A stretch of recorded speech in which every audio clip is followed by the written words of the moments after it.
Welcome to the Profitable Speaking Podcast, where we help you build a profitable six-figure business from the stage. Here's your host, Mr. Web Marketing, Brad Hauck. Welcome to episode 30 of the Profitable Speaking Podcast, where we provide practical tips and insights to help you succeed as a professional speaker. In today's episode, I'm going to delve into a topic that many of us find challenging, yet it's vital for our professional success: overcoming our fear of selling. Selling, whether it's our services, our ideas, or ourselves, can be pretty intimidating. And I know it's not uncommon for even the most experienced speakers to get anxiety when it comes to selling. The fear of rejection, the worry of coming off as too aggressive, or the dread of not meeting your own goals or targets.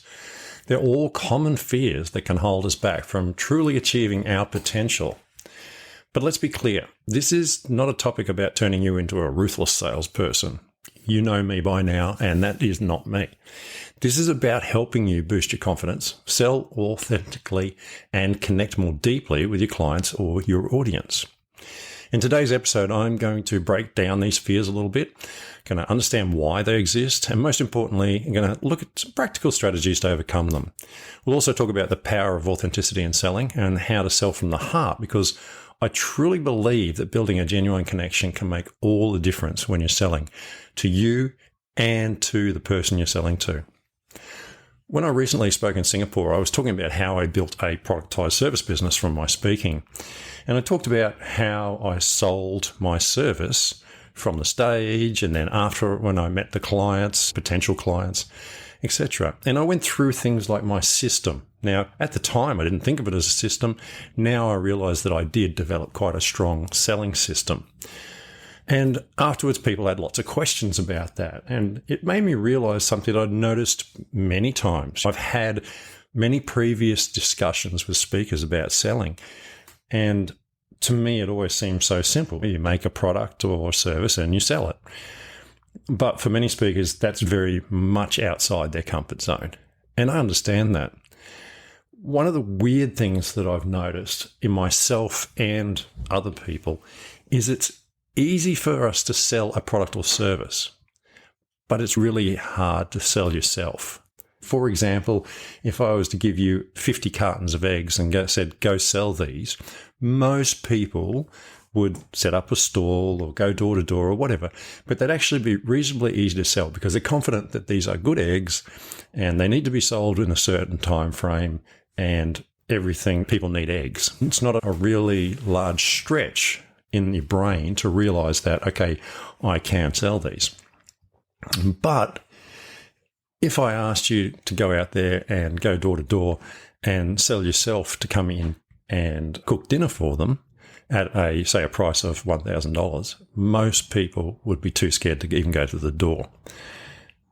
And there's a whole disconnect there. Yes, okay, the price is higher, but even if you charge $20 to go and cook dinner and you charge $20 for a carton of eggs, I guarantee most people would sell the eggs, but they wouldn't be able to sell themselves to go in and cook. Okay? There's some sort of disconnect between the way we think about things and how we perceive ourselves, etc. So we need to change our thinking. This is really important.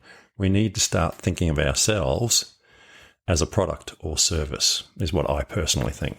So let's discuss some of the things that are significant for you as a professional speaker.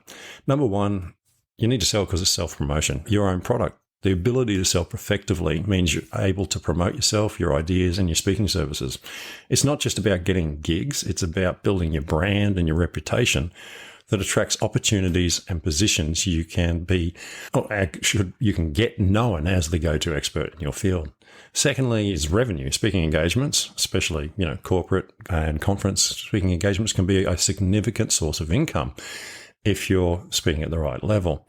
Whether you're selling your services for keynotes, workshops, or coaching sessions, your ability to sell can directly impact on your ongoing financial success, hence the ability to feed oneself. Number three, influence on the stage. You're selling ideas. Your ability to sell that idea, to persuade and inspire your audience, is definitely a form of selling.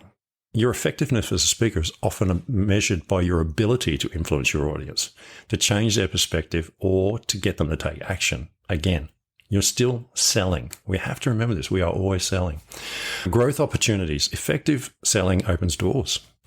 It can lead to more speaking engagements, larger audiences, partnerships, collaborations, all sorts of things that can expand your business and your career. And number 5, audience connection. Authentic selling allows you to connect more deeply with your audience. By selling from your heart or talking from your heart, which is how we do sell, you resonate with the audience more at a meaningful level and enhance their experience, building loyalty and trust over time. So selling is not just about transactions or pushing a product for you as a professional speaker. It's an essential skill that impacts so many aspects of your life on stage. Overcoming any fear or discomfort associated with selling can open up a world of opportunities. It's all about confidently and authentically conveying your value and impact both on and off the stage. So let's have a look at understanding fear and anxiety in selling. As a professional speaker, fear and anxiety in selling can manifest in lots of ways. You might dread the prospect of pitching your services to an event organizer, or you could feel a knot in your stomach at the idea of negotiating speaking fees. Perhaps it's the fear of rejection that's holding you back. The thought of hearing a no is something that kills too many businesses, especially when you put so much effort and passion into your work. Or maybe it's the fear of being perceived as too pushy or sales that makes you uncomfortable. There's also the fear of failure or not meeting your own expectations. You're not game to do it because you're afraid to fail and then see yourself as a failure. This can create like a huge deal of pressure and stress. These fears and anxieties are natural and they're totally common, but they can also be barriers to your growth and your success as a speaker. Acknowledging these fears is your first step forward to overcoming them. So fear of rejection is a common one. Everybody faces this, having to ring someone and say, would you like me to speak for you? Or can I put a proposal in to speak at your next conference? Everybody understands fear of rejection, okay? Fear of being perceived as pushy or aggressive. Yeah, everybody doesn't want to be the pushy salesman, but there needs to be a level of push. Without confidence, without asking the questions, you won't get any results at all. The trick is learning how to do it without being pushy, okay? Using the right words, using the right sentences, the right emails to follow people up, okay? Fear of failure, we've all had that. We're all scared of failing. And we go out there and we go on stage and we're like, oh, this is not going to be good, okay? So I won't apply for that speaking gig. If I go out to that audience, they might think that I'm an idiot or that I don't know what I'm talking about. And I get this, okay? I understand this totally. But number 4 is probably the one that I hate the most, and it's the one that's affected me most in my life, and that is fear of success. Fear of success. Success changes everything. Now, the problem is you perceive what it'll change, and you could be totally wrong. So you think that if you get successful, you'll never be home, you won't see your family. That can affect what you'll apply for, because you won't apply for gigs that are far from home because you'll miss out on that. Now, you won't know you're not doing this. This will be something that's subconscious, basically. There's lots of other applications of fears of success. Will my friends still talk to me? Will I have time to go fishing each week? The answer is actually yes, you will, because you'll make time, you'll structure your time. Success is not the end. It opens up a whole pile of other opportunities, and you'll know that from the successes you've already had. The problem is to take it from small to big. Really, it's a whole nother level of success you've got to face. So the public scrutiny, are you scared of that? Everything around that. So be aware, in my opinion, fear of success actually holds more people back than the other 3 fears. These fears always impact on our mental health and our performance. Be aware, when you find yourself and you're not going forward, you're not getting the results you want, go and talk to someone. It might be a mentor, it might be a coach, it might be a psychologist. But get some help to move forward, because you get caught up in your own feedback loop, and that feedback loop will destroy you. We've all been there, some of us more than once. And be aware of this. Don't let it hold you back. Get help. Get someone who believes in you to push you forward or to drag you along. Alternatively, partner up with someone as a running partner. The importance of self-confidence in selling cannot be understated. Self-confidence plays a crucial role When you exude confidence, you not only convey capabilities and credibility, but you also create a sense of trust and assurance in your clients. Confidence communicates that you believe in yourself, your abilities, and the value, keyword here, you bring to the table. That allows you to pitch your services, negotiate your fees, present your ideas with assertiveness and conviction. And when I was in Singapore, one of the things I was talking about was having set price services and saying, these are the 3 prices, these are the 3 packages, etc., etc. That having confidence, understanding, and believing in what you're selling makes a big difference. And believing in yourself is part of that. On the alternative side, a lack of confidence can lead to lots of missed opportunities, undervaluing your services, or failing to persuade audiences to make a change. It's intrinsically linked with authenticity, funnily enough. When you're confident, you're more likely to be true to yourself, speak from your heart, and connect more meaningfully with your audience. Thus, building self-esteem is not just about improving selling. It's also about enhancing your overall effectiveness as a professional speaker. And look, I'm not into woo-woo and all that in a big way, but I do believe in confidence. It's important. You need to stand up there and feel confident. Number 4, strategies in overcoming fear and to boost confidence. Overcoming fear and boosting confidence, you need to be proactive.